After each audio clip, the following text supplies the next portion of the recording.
चिखलकरांनो, एखादी भाषा जेव्हा नष्ट होते, तेव्हा केवळ शब्द संपत नसतात, तर जगाला समजून घेण्याची एक खिडकीच कायमची अशी बंद झालेली असते. उदाहरणार्थ, मर्मबंधातली ठेवही याला तुम्ही इंग्रजीमध्ये काय न्याय देणार आहात? किंवा माझ्या मायेच्या हातची ठेचा भाकरी ह्याला जर का मी mother's handmade bread with chilli paste असं म्हटलं, तर ना त्याच्यात आईच्या हातचा गोडवा येणार आहे, ना अस्सल गावरानपणा त्याच्यामध्ये सामावणार आहे. बरोबर आहे ना? किंवा मला असं म्हणायचंय, की लॅटिनची जी भाषा आहे, प्रमाण भाषा, ती आता कोणीही वापरत नाही. पण जगातल्या अनेकविध भाषांमध्ये त्यातले बरेच शब्द सामावले गेलेले आहेत. मग जर लॅटिन भाषा एवढी ग्रेट आहे, त्यातले शब्द जर एवढे ग्रेट आहेत, तर लॅटिन भाषा का संपली आहे?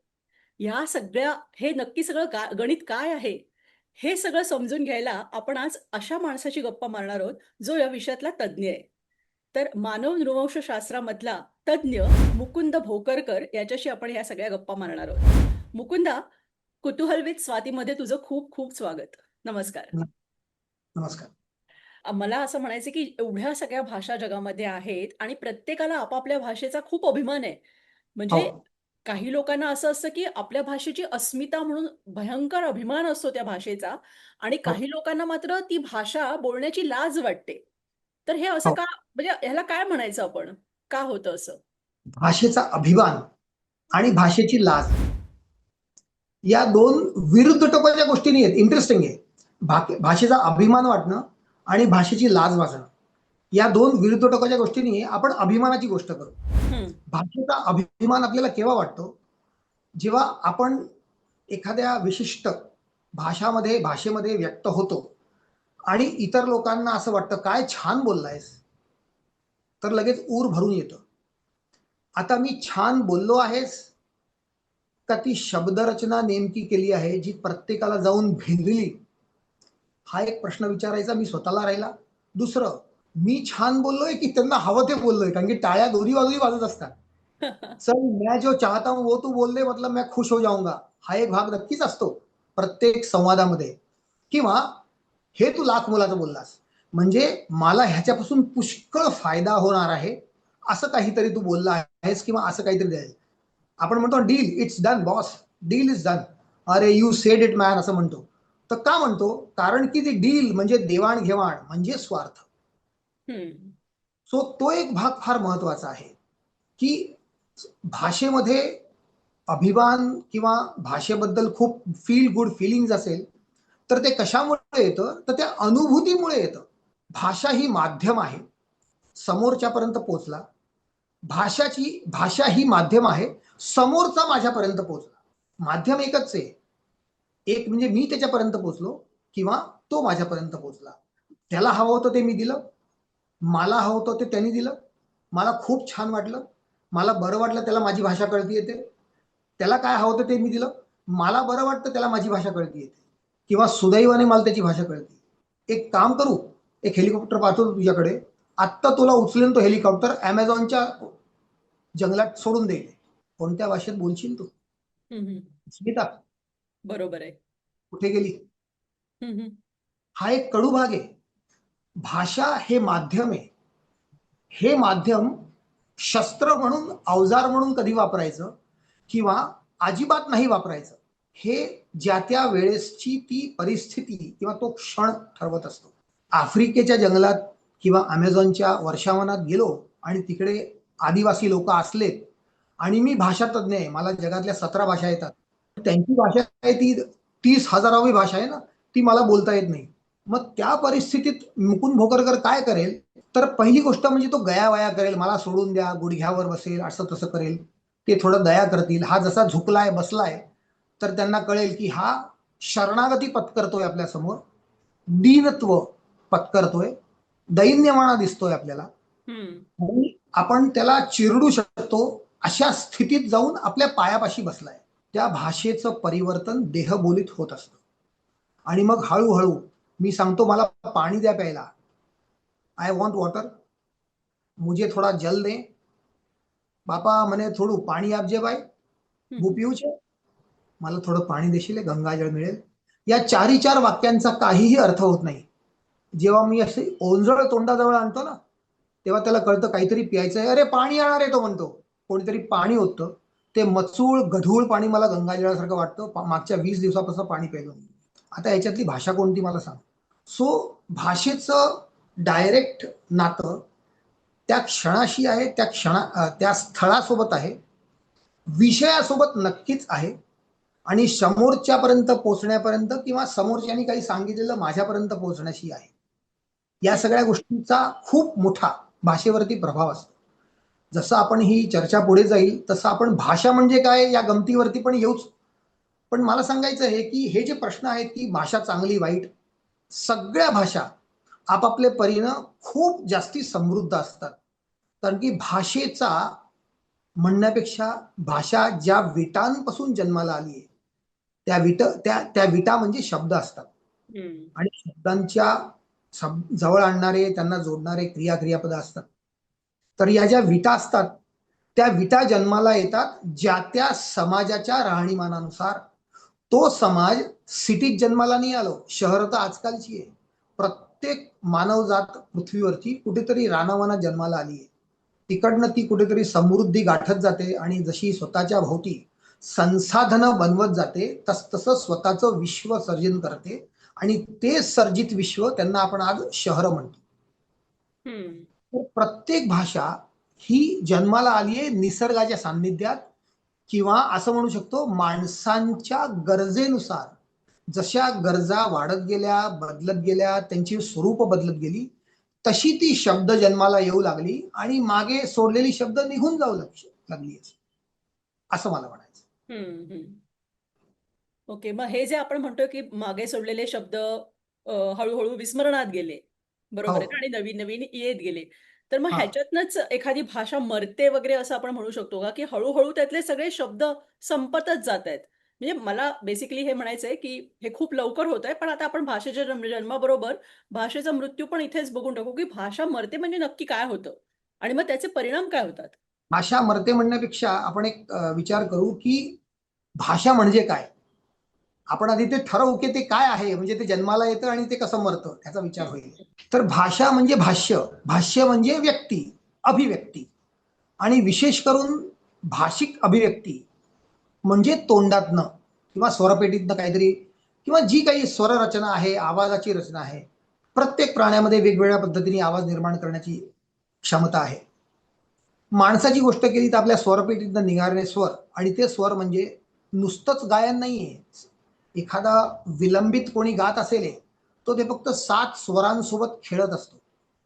शब्द नसतात तिथे. त्या स्वरांशी खेळत खेळत एखादी बंदिश जन्माला आणतो, एखादं भजन मांडतो आणि तिथेशी शब्द येतात आणि मग त्या शब्दांचा आस्वाद प्रजा किंवा श्रोते घेत असतात. हे आपण बघतो. तर ही शब्द जी असतात ते खरे रचना करतात ज्या त्या व्यक्तीच्या भाषेची. एक भाषा अशी नसते.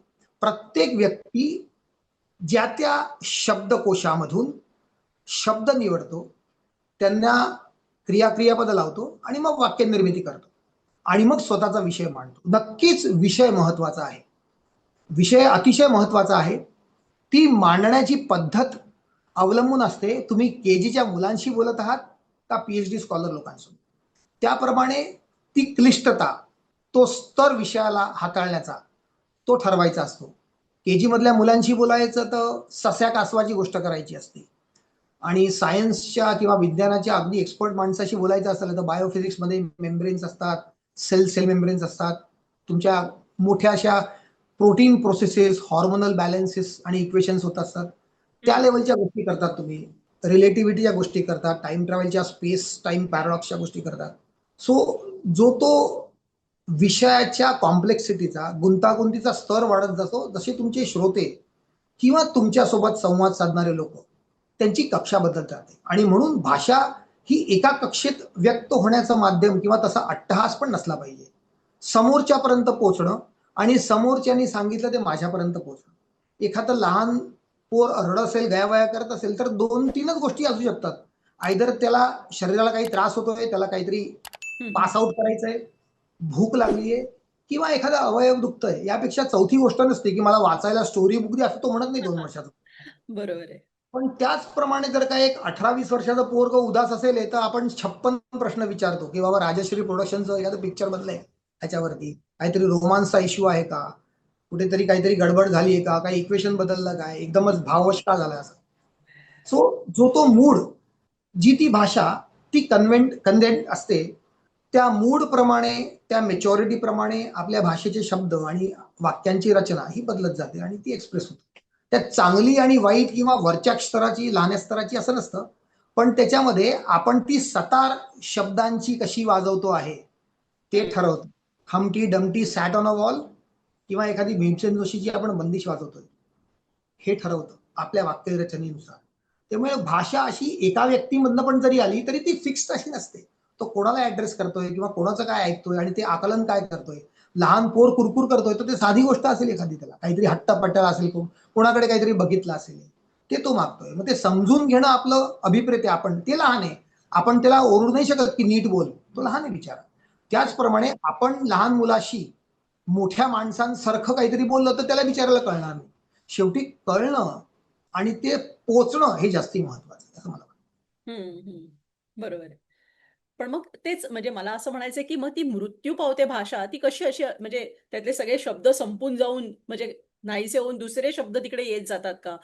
काहीतरी नवीन तंत्रज्ञानामुळे नवीन शब्द मिळालेत आणि मग जुने मागे पडत चाललेत, असं काही घडतं का? आता तुझ्याशी मी बोलतोय तर मी हा विचार पण करते की तू एक गृहिणी पण आहेस. बरोबर. ते पात्र पण तू निभावतेस. एक प्रोफेशनल, एक पॉडकास्टची अँकर, प्लस एक गृहिणी, आणि सगळ्यात महत्वाचं, you are a home person also, hmm. Home maker also, a mother also. असे वेगवेगळे पात्र तू निभवत आहेस. तर एक उदाहरण घेतो, फार सोपं आहे. स्वयंपाकघरात जाऊ चला. हम्म. तर हळूहळू आपण बघत गेलो की पूर्वीच्या काळात आम्हाला घराचं काम करणारी सूनबाई पाहिजे बरं का. बरोबर. आमच्याकडे 20 माणसं आहे, सो तिला 20 माणसांचा स्वयंपाक करता आला पाहिजे, 20 माणसांच्या पोळ्या करता आल्या पाहिजे, कमरेत लाथ घालेन मी, हे पूर्वी डायलॉग असतात. बरोबर. सासूचा एकदम असं खमक्यापणा, किंवा मग ती जरब असती सासरे बुवांची घरावरती, अल्फा मेल ज्याला म्हणतो ती, तो काळ होता. त्यानंतर असं म्हणता आलं की आमच्याकडे आहेत बायका, 3-4 स्वयंपाकघर सांभाळतात, ही काय आमची धाकटी सून येणार आहे, एवढं काही स्वयंपाकात ओरड तिच्यावर नाहीये. सो ती शिकली आहे ना, करेल काहीतरी काम. हो, नक्कीच स्वयंपाकघरात काम करेल, पण कशाला शिक्षण वाया घालवायचं, करेल काहीतरी काम. हे आपण अनुभवलं मागच्या 30 वर्षांपूर्वी. मागच्या 10 वर्षांपूर्वी काय झालं, काय करते सून, म्हणजे सगळ्यात आधी अभिप्रेत उत्तर आहे की स्वयंपाकघरात नाही फिरत होती. हा प्रश्न म्हणजे हे अपेक्षित झालं की सून काम करते, तुमची मुलगी काम करते ना, ती कार्यक्षेत्रात आहे ना, ती रिलेव्हंट आहे ना, असं. आणि आज काय झालंय की अच्छा सून काम करते का, हा ऑफिसमध्ये जाते, वर्क फ्रॉम होम नाहीये ना, अच्छा, मग 8-8:30 पर्यंत येते ना घरी. आता 8-8:30 कशाला म्हणतात स्वाती, 8-8:30ला लोक पूर्वीच्या काळात दिवे मालवून झोपायची तयारी, निजायची तयारी करायची. पण आज तुमचा मुलगा, तुमची सून हे घरातच 8-8:30ला येतात आणि हे नॉर्मल झालंय. हम्म. मग काय नॉर्मल झालंय दुसरं, तर थोडस स्वयंपाकघरात रेडी टू ईट सामान असणं. मग हम्म. ते सूप असो किंवा ते नूडल असो किंवा त्या भाजलेल्या पोळ्या असो, मायक्रोवेव्ह मध्ये टाकून लगेच गरम करून घ्यायच्या, किंवा त्या डाळी आमट्या असो त्या प्रकारच्या, हे रेडी टू ईट फूड आलंय. जसं बरोबर. हे बदलत जातं तसतसं स्वयंपाकघरातल्या आज्या कालबाह्य होतात, काही आज्या बिचाऱ्या दिवंगत होतात, जात राहतात, आणि त्यांच्यासोबत जातात ते भरपूर असे पाककलेतले जिन्नस पदार्थ, जुन्या प्रकारच्या काहीतरी रेसिपीज होत्या, काहीतरी दिवाळीची आयटम्स होती, त्या सगळ्या लुप्त होत चालल्या आहेत. आणि हम्म. आज तू भाषेची गोष्ट करतेय, असे असंख्य अन्नाचे पदार्थ लुप्त झालेत आणि आता ते नाव पण गायब होतात. तर आता आपण भाषेवरती येऊ, तर भाषेचे बरेचसे शब्द अशा पद्धतीने लुप्त होणार आहेत. आता मी बरेचदा फेसबुकवरती असतो किंवा सोशल मीडियावरती असतो किंवा आपल्या ग्रुप्समध्ये व्हॉट्सअपच्या इकडच्या तिकडच्या, तर फ्रँकली स्पीकिंग मी सांडगे हा शब्द खूप वेळा ऐकतो, सांडगे सांडगे. पण माझ्या बरोबर. डोळ्यासमोर एक्झॅक्टली तो पदार्थ येत नाही. दोन कारण आहे, एक तर मी महाराष्ट्रापासून पुष्कळ दूर आहे. एक, सांडगे गुजरातमध्ये जेवढे कॉमन नाहीत, पण एक तेवढं पण आहे ना की हे सांडगे बडोद्याला पण पोहोचत नाहीये. पूर्वी कदाचित कोणी आणले असते, पूर्वी कदाचित कोणी येऊन बनवतही असेल बडोद्यामध्ये की बाबा तुमच्याकडे आलोय, चला आज मी सांडगे बनवतो, आपण 4 दिवस रोज 4 वेगवेगळे पदार्थ करू. हम्म. हे जे हळूहळू पदार्थ आहेत, नवीन नवीन रेसिपीज आहेत, जे आपल्यामध्ये येत आहेत, पण त्या जुन्या रेसिपीज कालबाह्य होतात आणि हळूहळू विसरून जातो आपण त्यांना आणि मग एक दिवशी त्या लुप्त होतात. आणि मग कोणीतरी म्हणतो, अरे कुठे ते जुनी वस्तू काढतो, हे सगळं संपवेल कोण? हे कपाटातलं संपवा आधी, मग ते जुनं बनवा, आपण असं म्हणतो. हम्म. तसं ते भाषेत होत असतं. बरीचशी शब्द जी आपण आता वापरत नाही आणि ती वापरली तर कोणाला कळणार नाही. पण हेच मनुष्य स्वभाव. आणि परत भाषेमध्ये अँथ्रोपॉलॉजी कसा घुसतो, तर आपल्या समोर ऑडियन्स बसलाय, की जो ऑडियन्स जुन्या शब्दांना आणि माझ्या भाषेवरच्या प्रभुत्वाला किंवा भाषा कौशल्याला टाळ्या देणारे, तर मी असे 2-4 शब्द टाकून देईल. जरी मी वापरत नाहीये, पण आज हम्म. त्यांना ऐकवलं तर मला टाळ्या मिळतील.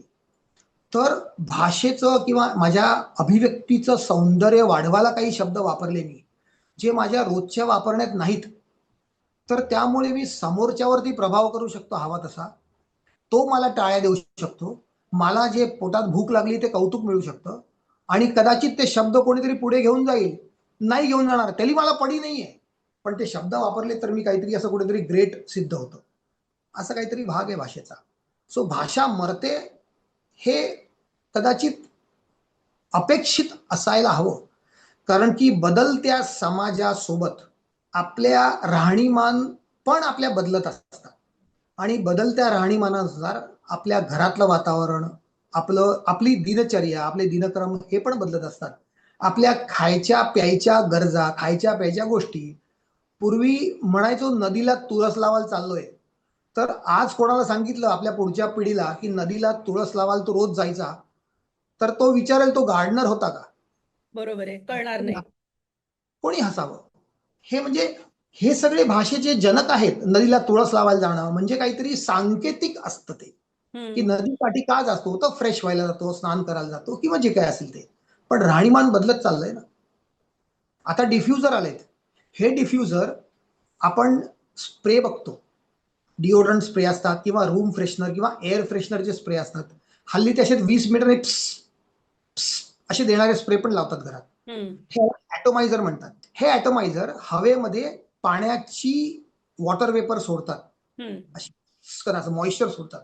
हे मॉइश्चर निगेटिव्हली चार्ज असतं.